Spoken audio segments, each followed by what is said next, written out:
ചെന്നൈ, ബംഗളൂരു, ഹൈദരാബാദ് എന്നീ 3 നഗരങ്ങളെ ബന്ധിപ്പിക്കാൻ അതിവേഗ റെയിൽവേ ഇടനാഴി പദ്ധതി അവതരിപ്പിക്കാനൊരുങ്ങി കേന്ദ്രം. ഇതോടെ 3 നഗരങ്ങളിലേക്കും യാത്ര ചെയ്യാനുള്ള സമയം കുറയ്ക്കാൻ സാധിക്കുമെന്നാണ് കേന്ദ്ര സർക്കാരിന്റെ കണക്കുകൂട്ടൽ. ഹൈദരാബാദിൽ നിന്ന് ബംഗളൂരുവിലേക്ക് വെറും 2 മണിക്കൂർ കൊണ്ട് യാത്ര ചെയ്യാനാകും വിധത്തിലാണ് പദ്ധതി ഒരുങ്ങുന്നത്. ശേഷം ബംഗളൂരുവിൽ നിന്ന് 20 മിനിറ്റ് കൊണ്ട് ചെന്നൈയിലേക്കും എത്താം. ഇതോടെ 3 നഗരങ്ങളിലും യാത്ര ചെയ്യാനെടുക്കുന്ന സമയം 10 മണിക്കൂർ വരെ കുറയ്ക്കാനാകും. 320 കിലോമീറ്റർ വേഗതയിലായിരിക്കും അതിവേഗ റെയിൽ ഇടനാഴിയിൽ ട്രെയിൻ സഞ്ചരിക്കുക. പുതിയ പദ്ധതി നടപ്പിലാക്കുന്നതോടെ 3 നഗരങ്ങളിൽ സഞ്ചരിക്കുന്നതിന് വിമാനയാത്രയേക്കാൾ കൂടുതൽ സൗകര്യമൊരുങ്ങും. സാധാരണ ഹൈദരാബാദിലെ രാജീവ് ഗാന്ധി അന്താരാഷ്ട്ര വിമാനത്താവളത്തിൽ നിന്ന് ബംഗളൂരുവിലെ കെമ്പഗൌഡ അന്താരാഷ്ട്ര വിമാനത്താവളത്തിലേക്ക് എത്താൻ 1 മണിക്കൂർ 15 മിനിറ്റാണ് ആവശ്യം. അതുപോലെ കെമ്പഗൌഡ അന്താരാഷ്ട്ര വിമാനത്താവളത്തിൽ നിന്ന് ചെന്നൈ അന്താരാഷ്ട്ര വിമാനത്താവളത്തിലേക്ക് എത്താൻ എടുക്കുന്ന സമയം 1 മണിക്കൂർ 20 മിനിറ്റാണ്.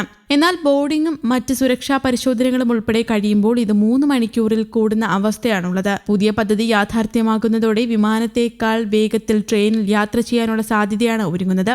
ഹൈദരാബാദ് ചെന്നൈ അതിവേഗ ഇടനാഴിക്ക് 705 കിലോമീറ്റർ നീളവും ഹൈദരാബാദ് ബംഗളൂരു ഇടനാഴിക്ക് 626 കിലോമീറ്റർ നീളവുമാണ് പദ്ധതിയിൽ കണക്കാക്കിയിട്ടുള്ളത്. നിലവിൽ സർക്കാർ കൺസൾട്ടൻസി സ്ഥാപനമായ rail India technical and economic service limited അവസാനഘട്ട സർവേ നടത്തുന്നതിനായുള്ള ടെൻഡർ ക്ഷണിച്ചിട്ടുണ്ട്. പദ്ധതിക്കായി 33 കോടി രൂപ ചെലവാകുമെന്നാണ് കരുതുന്നത്. ഈ ഇടനാഴികളിൽ കൂടി അതിവേഗ ട്രെയിനുകൾ മാത്രമായിരിക്കും സർവീസ് നടത്തുക.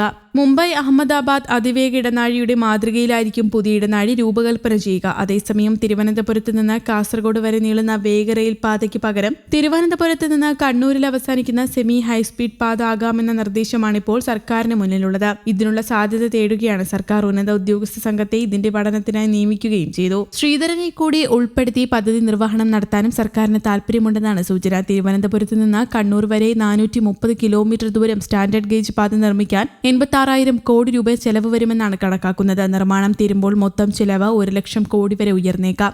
6 വർഷം വേണ്ടിവരും പദ്ധതി പൂർത്തിയാക്കാൻ. പദ്ധതിക്ക് ആവശ്യമായ പണം എങ്ങനെ കണ്ടെത്തണമെന്ന കാര്യത്തിൽ ബന്ധപ്പെട്ടവരുമായി ചർച്ചയ്ക്ക് ശേഷം തീരുമാനത്തിലെത്തേണ്ടതുണ്ട്. സിൽവർ ലൈനിനും ഏതാണ്ട് ഇതേ തുകയാണ് നിർമ്മാണ ചെലവ് കണക്കാക്കിയിരുന്നത്. സിൽവർ ലൈൻ പദ്ധതിയേക്കാൾ സ്വീകാര്യമായ പലതും ഉൾക്കൊള്ളുന്നതാണ് ശ്രീധരൻ മുന്നോട്ട് വയ്ക്കുന്ന പദ്ധതി രേഖ. ഏറ്റവും പ്രധാനം ഭൂമി ഏറ്റെടുക്കൽ വൻതോതിൽ വേണ്ട എന്നുള്ളതാണ്. പാതയുടെ ഭൂരിഭാഗവും കടന്നുപോകുന്നത് തൂണുകളിലും തുരങ്കങ്ങളിലും കൂടിയാണ്. വിശാലമായ രീതിയിൽ ഭൂമി ഏറ്റെടുക്കൽ ഒരിടത്തും വേണ്ടിവരില്ല. പാത കടന്നുപോകുന്ന ഇടങ്ങളിൽ 20 മീറ്റർ വീതിയിൽ ഭൂമി ഏറ്റെടുത്താൽ മതിയാകും. പാത യാഥാർത്ഥ്യമായി കഴിഞ്ഞാൽ ഭൂവുടമയ്ക്ക് തന്നെ, കാരണം കെട്ടി ഉയർത്തിയ തൂണിലൂടെയല്ല പാത കടന്നുപോകുന്നത്.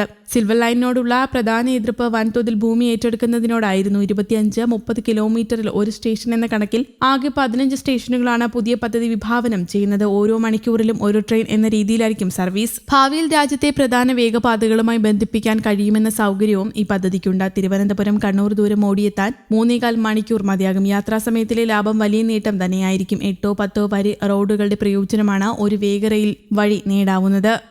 News desk, Kerala Kaumudi.